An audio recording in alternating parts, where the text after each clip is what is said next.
In a universe on the verge of chaos, where alien empires control countless destinies, can love and hope still flourish? Meet Runa, an enslaved woman under merciless masters, and Cade, a soldier who ignites her path to freedom. Would you shatter all ethical boundaries to break free and secure your destiny in an uncaring cosmos? Asterisk.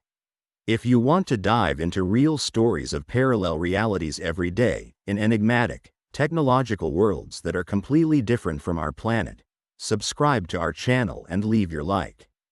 Well, let's go. Runa, a woman of the Kellian race, has been a resident, nay, a prisoner, of this unforgiving world for over 2 decades. The Kellians, known for their iridescent cerulean skin and striking crimson hair, are a rare and ravishing sight to behold. Runa's eyes, a haunting shade of silver, seem to reflect the sorrows of her many years of servitude, yet hold within them a glimmer of undying resistance. Her lithe figure, though marred by the scars of past punishments, moves with a grace that belies the hardships she has endured. Her current captor is the vile Greer, a grotesque, hut-like humanoid who is infamous across the star systems for his sadistic nature and insatiable greed. Greer's bloated frame, with skin the color of churned mud, is always adorned in extravagant fabrics and shimmering jewels, trophies of his ill-gotten wealth. His eyes, small and calculating, are like twin abysses of malevolence, forever scheming ways to quench his thirst for power. The inhabitants of Horg Prime, irrespective of their origin, fear and loathe him in equal measure. His palace, a gaudy blend of gold and obsidian, serves as both his fortress and prison for the countless souls he has enslaved. Today, Runa finds herself once again in the dim, labyrinthine corridors of this opulent hellhole. The air is thick with the scent of incense, mingling unpleasantly with the underlying stench of despair that permeates the very walls. As 2 of Greer's brutish enforcers drag her toward the grand audience chamber, she struggles to maintain her composure, the fetid breath of one of the guards hot on her neck. Her fingers twitch involuntarily, seeking the comfort of a weapon long denied to her. The corridor's lighting flickers erratically, casting grotesque shadows that dance in rhythm with her anxious heartbeat. Upon reaching the chamber, she is unceremoniously thrown to the polished marble floor, her knees hitting the cold surface with a sharp thud. Above her, the ceiling stretches impossibly high, adorned with heavy chandeliers and decorative friezes depicting scenes of conquest and subjugation. Greer sits atop a raised dais on his grotesque throne, surrounded by sycophantic courtiers and guards, each vying for a shred of his attention. His malicious gaze locks onto Runa as his bulbous lips curl into a sneer, revealing sharp, yellowed teeth.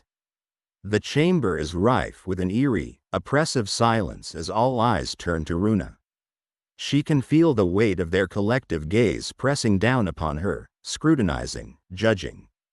Yet, despite the relentless torment, the flicker of resistance within her refuses to be extinguished. It burns brighter in the face of adversity, a testament to her unyielding spirit. Her defiance is not lost on Greer, who revels in the challenge she represents. It is a game to him, a never-ending battle of wills where he believes himself to be the inevitable victor.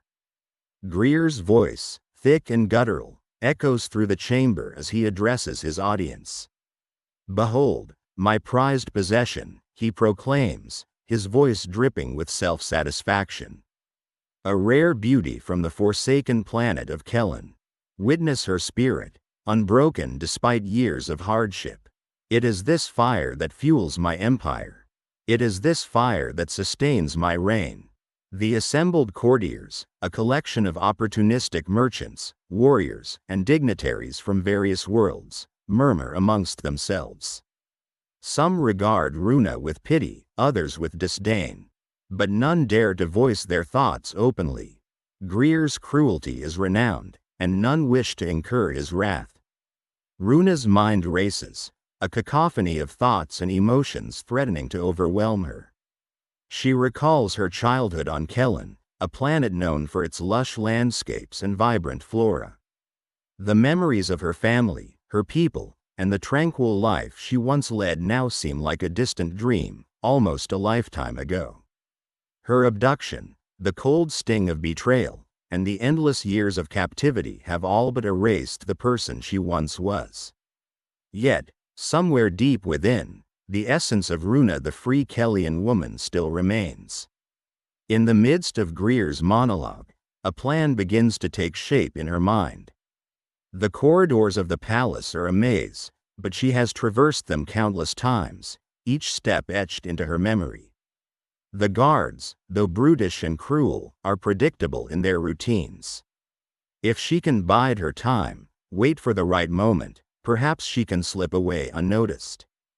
The odds are astronomical, but desperation is a powerful motivator, and hope, even in its faintest form, can inspire monumental feats. Greer's voice fades into the background as Runa focuses inward, steeling herself for the trials to come. Her senses heighten, every sound, every movement around her taking on new significance. She senses the shifting dynamics within the chamber, the barely concealed ambitions and rivalries that ripple through the court like an undercurrent. The audience chamber, with its opulence and grandeur, is a microcosm of Horg Prime itself, a dazzling facade that conceals a festering rot. As Runa looks around, she sees not just the symbols of Greer's power, but the cracks in his veneer, the subtle signs of dissent and discontent. It is in these fissures that she places her hope, however slender. As the crowd disperses, Runa is hauled to her feet and led back toward the corridor. Each step is an exercise in endurance, each breath a silent vow of defiance. The guards, complacent in their authority, pay her little heed. She catalogues their movements, their habits, and their weaknesses. The spark of resistance within her flares into a small flame, growing ever brighter. The first part of Runa's journey has reached its pivotal moment. The weight of her shackles serves as a constant reminder of the oppression she faces, yet the fire in her soul remains unquenchable. Her path is fraught with peril and uncertainty, but within the crucible of adversity, she finds the strength to forge ahead. Horg Prime, a colossal epicenter of decadence and power, rests beneath an eternally twilit sky, its atmosphere a haze of perpetual celebration and vice. Tonight, the city's crown jewel, the Eclipse Ball, shines brightest, a grand spectacle where the elite gather in shameless display of wealth and influence. The event's extravagance reflects not just the affluence of its attendees, but the crux of their power, a symphony of light and opulence masking the darker undertones of treachery and duplicity. Greer, the alien overlord, revels in the attention, his corpulent form draped in elaborate robes that glint with embedded jewels. His palace, an architectural marvel, stands as a testament to his ostentation, its expansive halls adorned with artifacts plundered from distant worlds. Among these lavish halls scurries Runa, ever the vigilant servant, her cerulean skin a stark contrast against the gilded interiors. Her crimson hair, usually tied back in a pragmatic knot, now hangs loose, a rare concession to the formality of the ball. The initial revelry changes gears when the guests of honor make their entrance. The Black Legion, an elite cadre known across the galaxies for their ruthless efficiency and strategic acumen, command immediate attention. Their leader, Commander Kak, strides forward with a presence that borders on regal. His armor, a sleek composite of ebony and steel, bears no insignia but exudes an aura of silent menace. His eyes, cold and calculating, sweep across the hall, taking in every detail. Kak is flanked by his lieutenants, each a paragon of military discipline. Unlike the extravagant guests, their attire is functional, devoid of ostentation. Among them is Lieutenant Alara, a female warrior whose reputation is as formidable as her commander's. Her sharp features and piercing eyes lend her an air of severity, Yet there is a calculating intelligence that Runa, watching from the shadows, cannot ignore. The tension ripples through the throng as Cade approaches Greer. The two stand in stark contrast, the bloated opulence of the latter juxtaposed against the austere menace of the former. Their conversation begins in guarded tones, snippets of which reach Runa's ears as she navigates the periphery of the gathering. Cade's proposition is as beguiling as it is insidious, a web of trade routes and military alliances spun with deceitful elegance. Runa positions herself behind a column adorned with elaborate carvings, straining to catch every word. She can feel the electric undercurrent of anticipation, her anxiety intensifying with each passing second.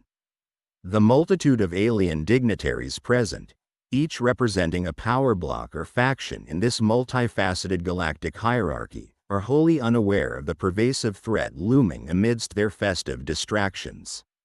The guests, clad in an array of textures and hues, gossip and jest, their conversations a cacophony that blends with the ambient music.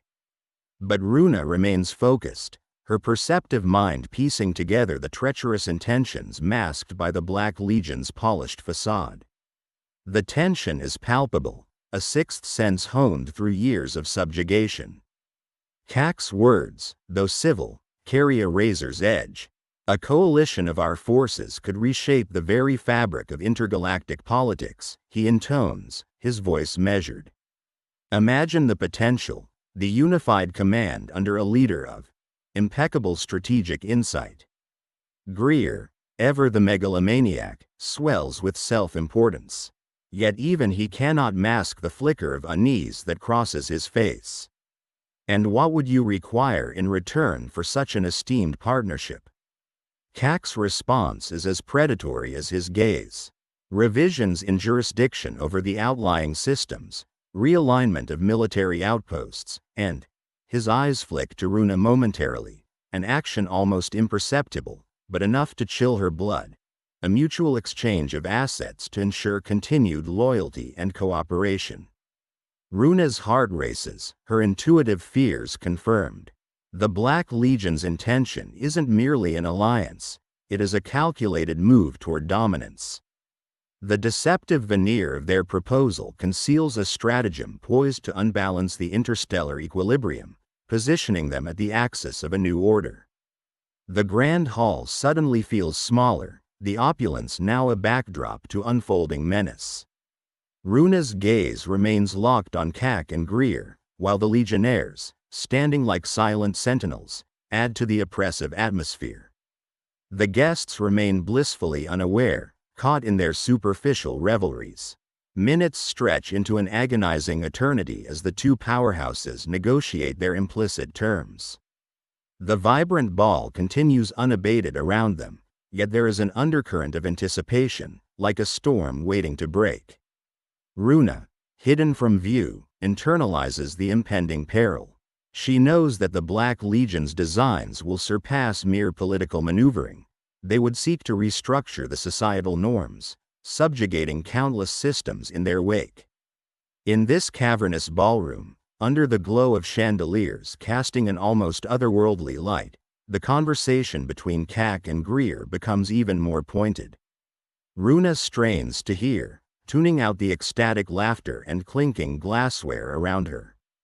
The air is punctuated by the fading melodies of alien instruments, creating a surreal soundscape for the backdrop of pending doom. Every word exchanges between Greer and Cade appears a calculated chess move. Cade's eyes follow Greer's plump fingers adorned with rings of power and wealth. The proposition on trade routes isn't just about commerce, it's a ploy for military leverage. Greer, oblivious in his avarice, is tempted by promises of richer plunder and greater dominion, blinded, as Runa perceives, by a lust for power that mirrors his physical bloatedness. Runa is caught in a whirlwind of thoughts, struggling to comprehend the broader implications of this alliance. The potential shifts in power dynamics are staggering. She contemplates the lives in various star systems, the cascading impact on planets like her own. Runa's past, her present agony at the hands of masters like Greer, and the glimmers of hope she dares to envision. A future freed from such hegemonic brutality, all flash through her mind. Her survival instincts kick in, pushing her towards a critical decision: to act or remain a bystander. Within the layers of sumptuous seating and extravagant decor, she witnesses a drama unseen but palpably felt. She can see the masked fears of the revelers, each too entrenched in their worlds of luxury to fathom the sword hanging over them. The Eclipse Ball, with its dazzling lights, elegant dancing, and palatial grandeur, becomes a gilded cage, a glamorous facade under the threat of disruption. The thrill of merriment begins to feel like a collective delusion from which only Runa has stepped away. As the evening progresses, the deeper machinations of the Legion are still veiled in mystery, yet Runa catches odd glances and signaling gestures among them. The grand venue's ambiance morphs disturbingly, a gradual shift from opulence to tension. Shadows lengthen across the extravagantly draped walls, where holographic chandeliers flicker overhead, casting ephemeral light patterns that waver uncertainly.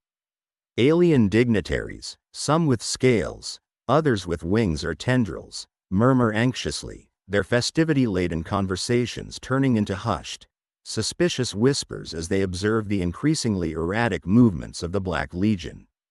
A murmur of disquiet pulses through the crowd, an undercurrent of fear that even the bravado-inducing luxuries of Horde Prime cannot mask.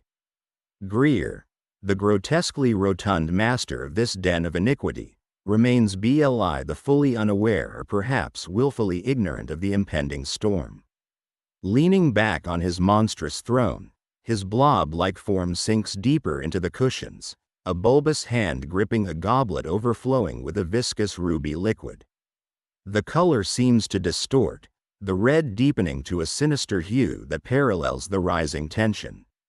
Sideways glances, flickering from darkened alcoves, hint at a growing awareness among the guests.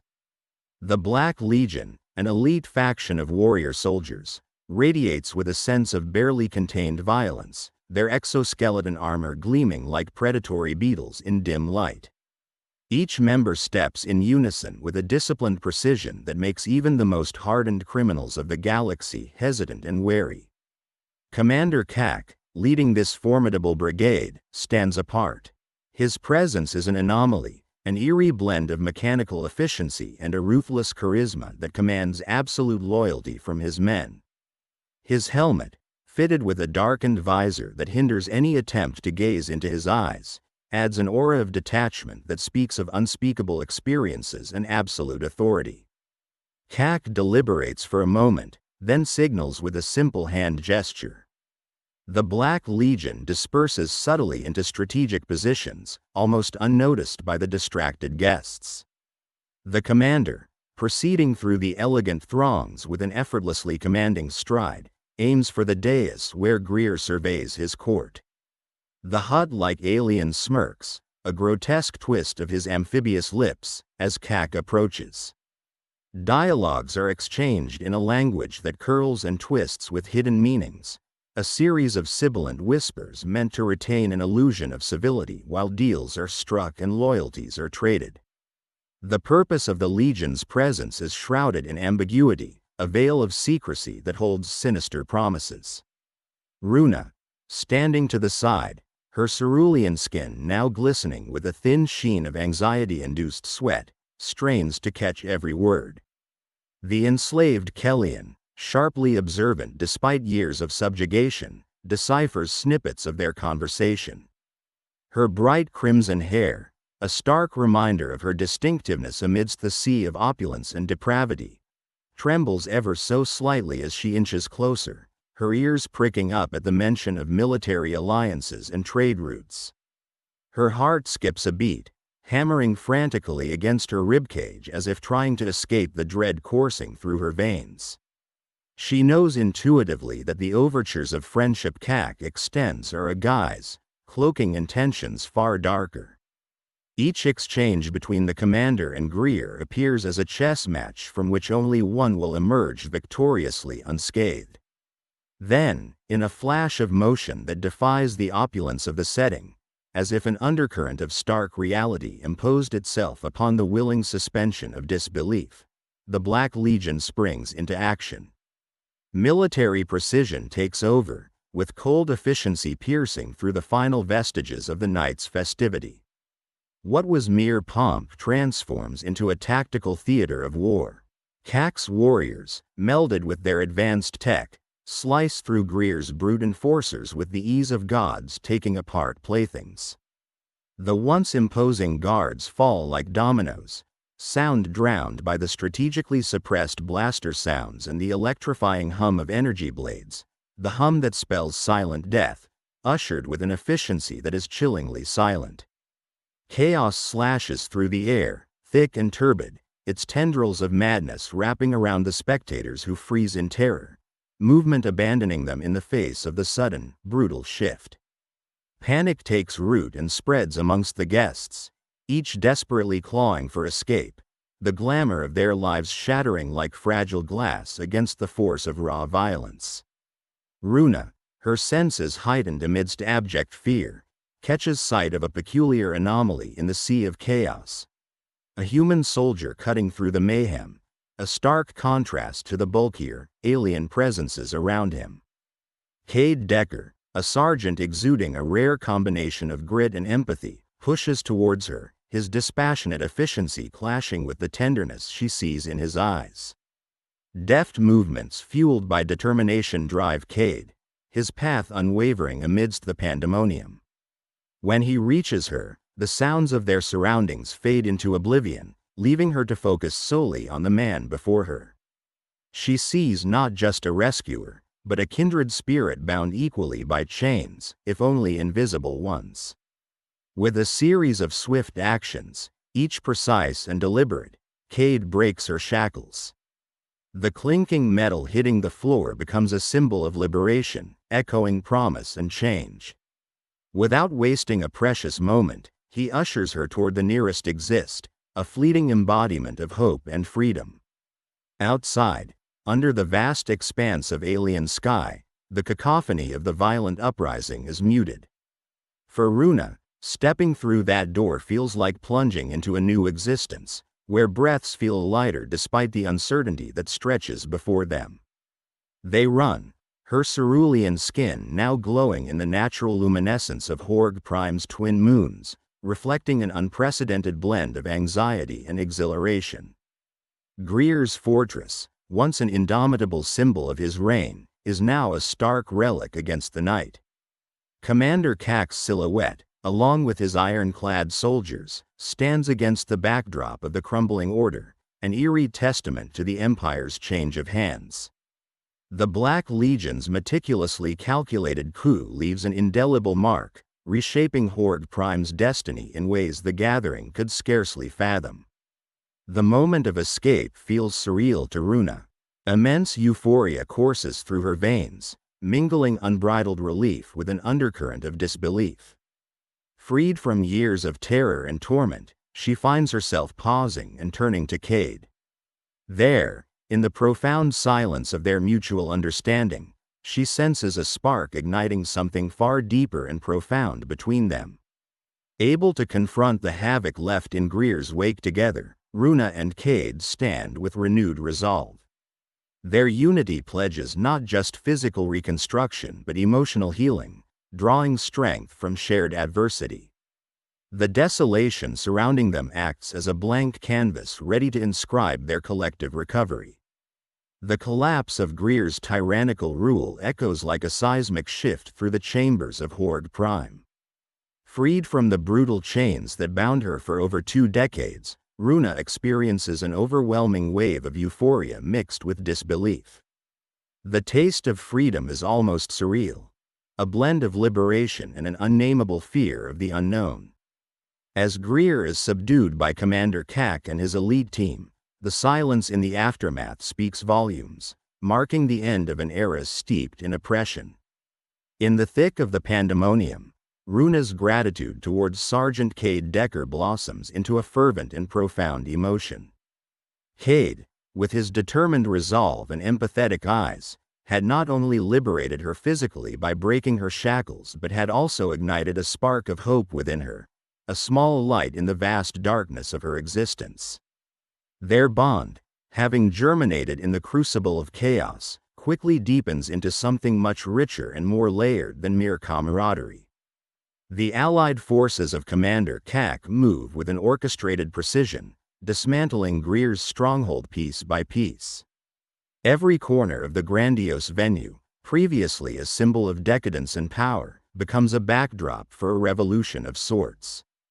Splintered furniture and the echoes of the fallen provide a stark contrast to the lavish opulence that had once adorned the Eclipse Ball. Runa and Cade, amidst the remnants of Greer's havoc, find themselves piecing together not just the physical space but also the fragments of their shattered lives.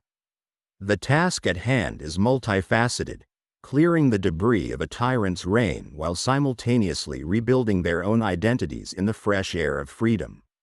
It is a cathartic endeavor, filled with moments of silent reflection and quiet resolutions. The remnants of resistance among Greer's troops are quickly subdued by the unyielding forces of Commander Kak. The Black Legion, in their gleaming armor, move with a deadly precision, leaving no room for rebellion. Their insidious proposition about trade routes and military alliances now lies exposed as a calculated maneuver masking their true intent, a coup that topples an empire. The newly reclaimed corridors and chambers of Greer's fortress become a hive of activity. Allied troops coordinate their actions with strategic brilliance, securing the premises and ensuring that no loyalist of Greer escapes justice. This is not just a seizure of a physical space but an uprooting of the corrupt roots that had sunk deep into Horde Prime's societal fabric. The once radiant halls, now marred with the aftermath of battle, seem to breathe anew with the promise of a more just future. Runa's journey through this reclaimed territory is both literal and metaphorical.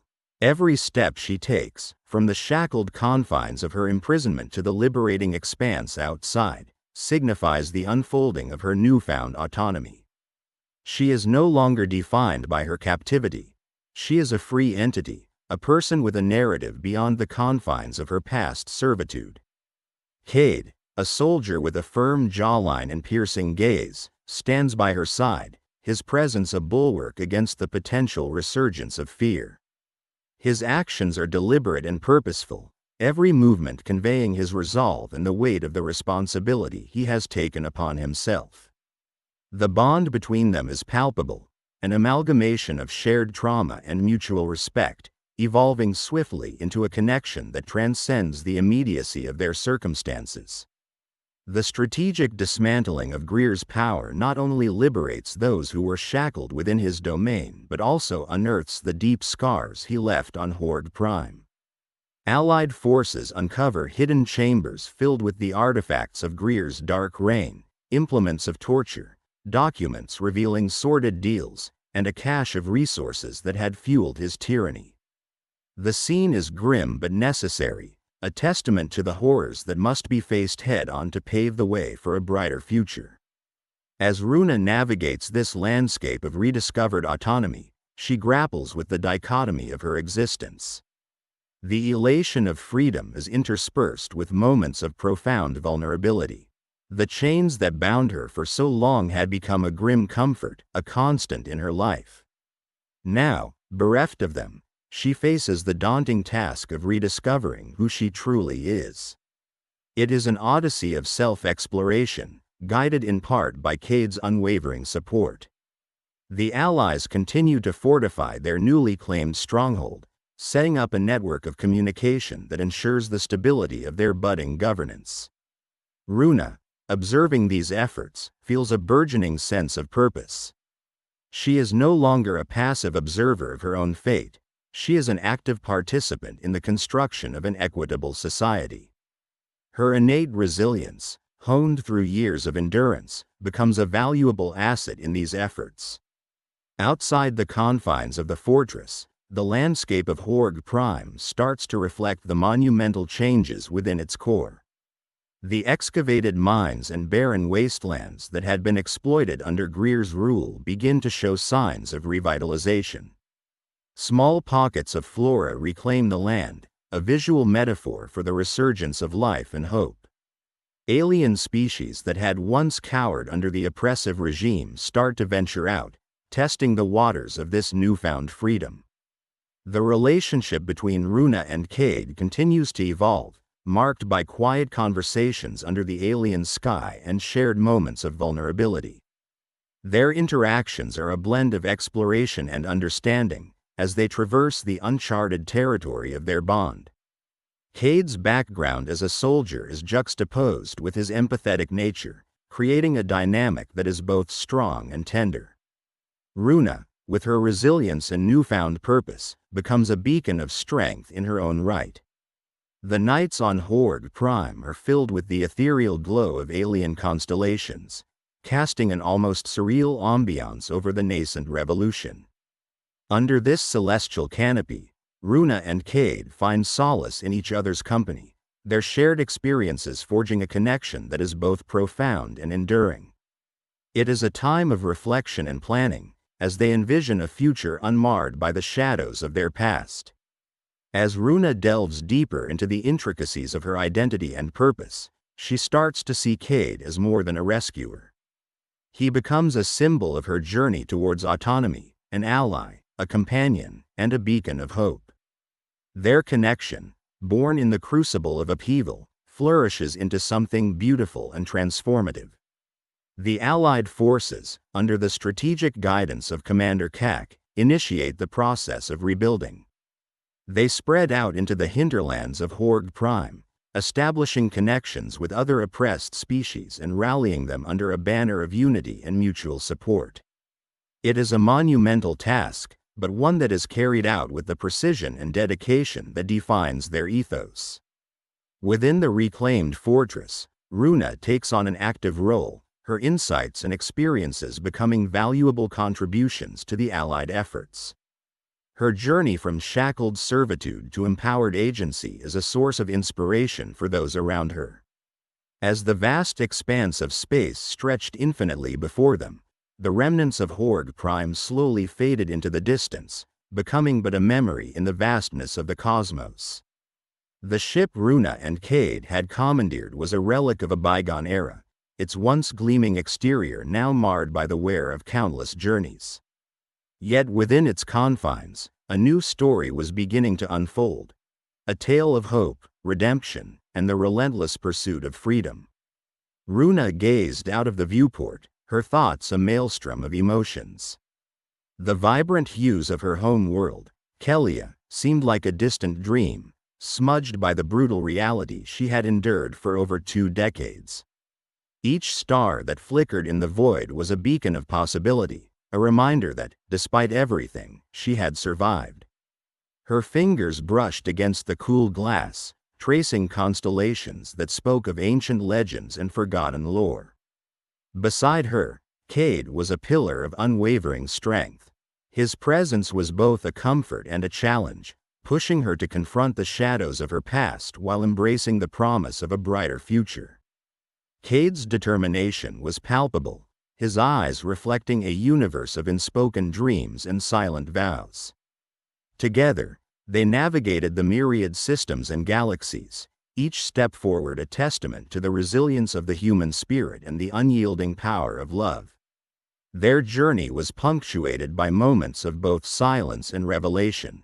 The boundless void of space was a mirror, reflecting their innermost fears and aspirations. In the quiet of the ship's cabin, Runa would often lose herself in thought, contemplating the vast tapestry of events that had led her to this point. Cade, ever perceptive, would join her, their conversations weaving a narrative of shared pain and mutual healing. One evening, as the twin moons of a distant planet bathed the ship in a soft, ethereal glow, Runa felt the weight of her past pressing down on her. She recounted tales of torment and anguish, each word a release, a step closer to reclaiming her true self. Cade listened, his heart breaking with each revelation, but his resolve never wavering. He knew that their journey was not just a physical one but an odyssey of the soul, a quest to mend the fractured pieces of their beings. Their bond grew stronger with each passing day, a deep-seated connection forged in the crucible of shared experiences. Cade's stories of his own battles and lost comrades resonated with Runa, their shared pain becoming a foundation upon which they built their new life. They found solace in each other's arms, their love a light that guided them through the darkest of nights. As they ventured deeper into uncharted territories, they encountered remnants of ancient civilizations, celestial phenomena that defied comprehension, and worlds teeming with life and wonder. Each discovery was a reminder of the boundless possibilities that lay ahead, a testament to the universe's infinite potential. The scars of their pasts became badges of honor, symbols of their indomitable spirit and unyielding resolve. One fateful day, as they navigated the celestial currents of a nebula rich in iridescent hues, they stumbled upon a derelict space station. Its once majestic structure now lay in ruins, a stark reminder of the passage of time and the relentless march of progress. Yet within its halls, they discovered artifacts and relics, fragments of a forgotten era that spoke of unity and harmony. Among the ruins, Runa found a relic that resonated with her deeply, a crystalline orb that pulsed with a soft, azure light. As she cradled it in her hands, she felt a connection, a bridge to her ancestral past. The orb seemed to whisper secrets, ancient truths that transcended time and space. It was a reminder that despite the hardships she had faced, her heritage was a source of strength, a wellspring of wisdom and resilience. Cade, ever the protector, sensed the significance of the discovery. He vowed to help Runa unlock the mysteries of the orb, to delve into the depths of its knowledge and uncover the truths that lay hidden within. Together, they embarked on a quest to understand the legacy of Runa's people, to honor their memory and ensure that their sacrifices were never forgotten.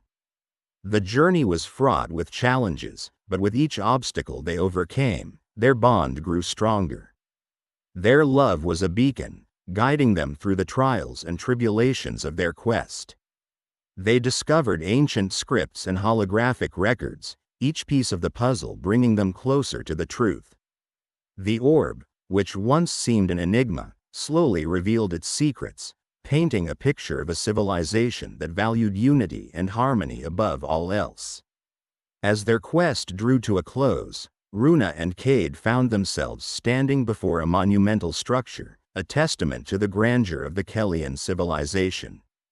The edifice, carved from crystalline rock and adorned with intricate glyphs, was a beacon of hope and a symbol of the indomitable spirit of Runa's people. Within its hallowed halls, they uncovered the final piece of the puzzle, a recording that spoke of a future where unity and harmony reigned supreme. The words of the recording resonated deeply with Runa and Cade, their message a clarion call to action. They pledged to honor the legacy of Runa's people, to build a future where unity and harmony were not just ideals but lived realities. Together, they charted a new course, a path that would take them to the farthest reaches of the cosmos, spreading the message of hope and resilience wherever they went. Their journey was far from over, but as they navigated the celestial currents of the universe, they knew that they were not alone. They carried with them the legacy of the Kellians, a testament to the resilience of the human spirit and the unyielding power of love.